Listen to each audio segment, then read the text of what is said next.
আরে বেবি ওই দেখো সামনে এয়ারড্রপ পড়তাছে। আচ্ছা চলো আজকে এয়ারড্রপ লুট করব। বেবি সাবধান যেন এয়ারড্রপটা গায়ের উপর না পড়ে। চলো এবার লুট করি। ওয়াও ড্রপে কত সুন্দর লুট। এই নাও বেবি তুমি এই মেডকিটটা রাখো। এই নাও তুমি তাহলে এই গ্লোয়াল গুলো রাখো। আরে আজকে তো একটাও এনিমি পেলাম না। ভাই ওই দেখ সামনে এনিমি এয়ারড্রপ লুট করে। আরে বেবি এনিমি চলে আসছে জলদি গ্লোয়াল মারো।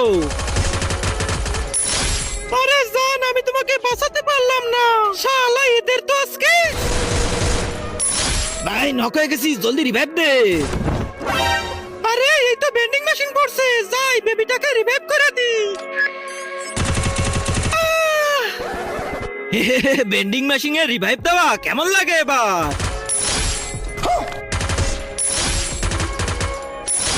আরে এটা কিভাবে হলো? তার আগে আল্লাহকে ভালোবেসে থাকলে ভিডিওটাতে লাইক করে চ্যানেলটা সাবস্ক্রাইব করে দাও। আর যদি